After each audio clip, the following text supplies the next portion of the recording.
Oun Abbas here from SecondsOut, here with the Hurricane. Yes. Was called the Hutch Train, I think, and then the Yeah. Hurricane. Willy Hutchinson. We're here Friday, chilling out. Yeah. It's the evening. You had the PS4 I've got my PlayStation on. I've got my bit of telly on there, as you can see. I've got my little setup in the room. I'm just relaxing, and I'm just relaxing. I've been weighed in. It's the lightest I've weighed since I've been professional. It's the lightest I've been actually since I've been 18. So yeah, everything's good. Weighed in, I'm refueled, and I'm ready to rock and roll. Ready to rock and roll. Let's talk about 2020. A lot of fighters have had the opportunity to fight in 2020. Yeah. This is going to be your third time you're fighting, so Right. you know, I suppose you're grateful about the situation that you're on another card in this year. Yeah, I'm grateful about it, and I'm obviously, of course, I am. All this of things, what's happened in the world, it's crazy. But since it's all come up, like it's all happened, this is my second time out of it all happening. But I've been out 3 times this year, and I'm obviously grateful. And God willing, this all goes to plan tomorrow night, and end up beating this fella up. I'll fight in December as well for a title. Oh, interesting. Let's talk about this fella. You call him this fella.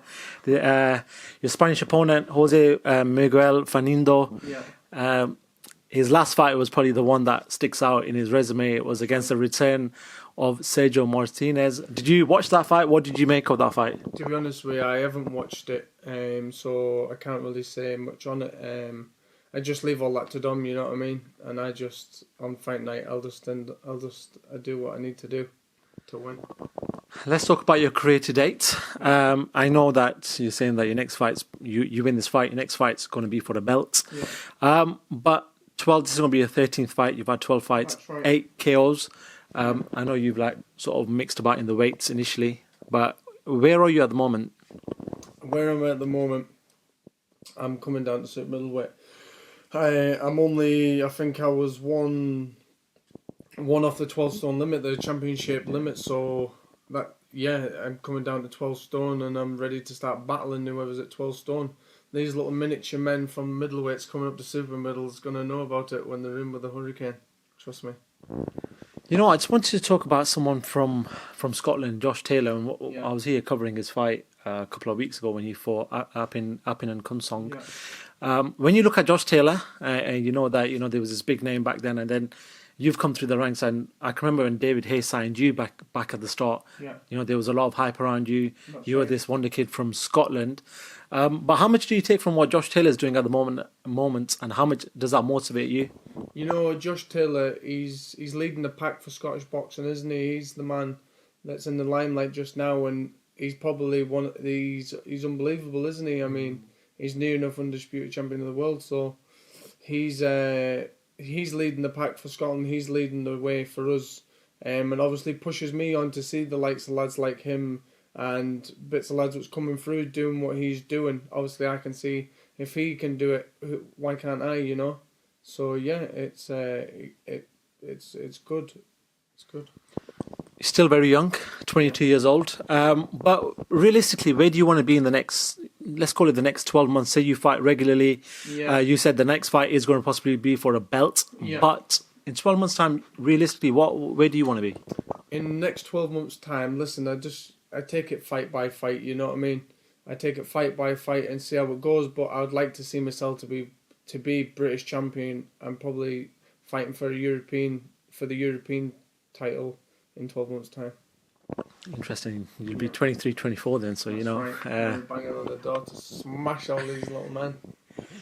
Let's talk about the main event. Yeah. Someone in your camp, Liam Yeah, Williams.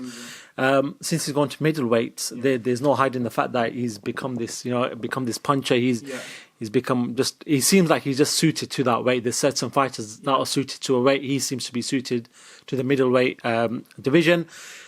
But when providing he wins on Saturday night, he's going to be fighting for that world title, the WBO. right. Where do you think he can put himself in regards to the upper echelon, the top boys in that 160-pound division? I think he can be up there now with the top 5 at his weight. He is in the mix of the top 5 of them. I believe he'll knock out Andrade.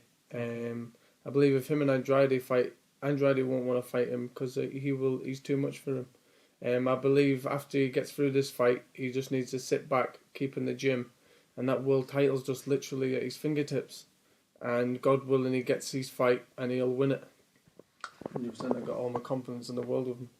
What do you make of Liam and his social media antics? You know, he's one week they're sort of tweeting the Charlos, the other week he's having a go at Chris Eubank Jr. What do you make of him? He just wants to fight the best, doesn't he? He's the same. He just wants to fight the best, and that's it. He believes that he's ready to rock and roll with the best, so he wants to fight the best. He doesn't want to fight the lower level men or whatever.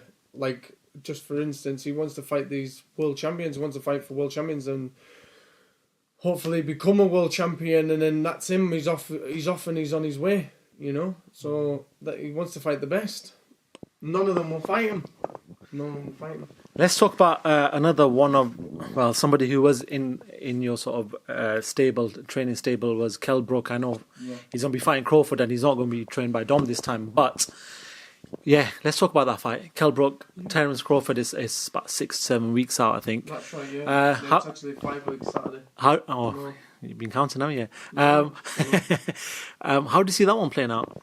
Yeah, listen, Kell need to be on his A game, like, for that fight. You know what I mean? It's a very, very tough, hard fight, but I believe as long as he does what I know, like we all know he can do, I believe he could pull out the bag. He's got to be on the ball and ready to rock and roll. It's a very, very tough fight and it's a big ask, but he's got more than the abilities to pull it off, I believe as well, yeah. And just finally, there's a big fight next weekend between Vasily Lomachenko and Teofimo Lopez. Yeah. Talk to me about that one. How do you see that one playing out? How do I see that one playing out? Yeah, it's a good fight, you know. It's a very, very good fight. I think Lomachenko will be too much for him. And I just think there won't be no knockout. And if it is a knockout, it'll be the other fella knocking out Lomachenko. But I can't really see that happening, to be honest with you. He's a one-in-a-lifetime boxer. No one's going to beat him. And this young lad, he is a very, very good lad. He's unbelievable. But Lomachenko is just on another level. He's a one-time-in-a-lifetime fighter.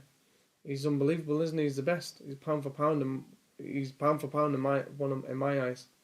He's the best boxer in the world. Really? What, on Saturday night, what can the boxing fight fans expect to see from yourself? You know what it is? Just sit back, chill, and watch the Hurricane do his thing. I like that. Willy Hutchinson, good luck on Saturday night, and no doubt we'll speak to you very soon. Yeah. Top man, thank you very much. Perfect.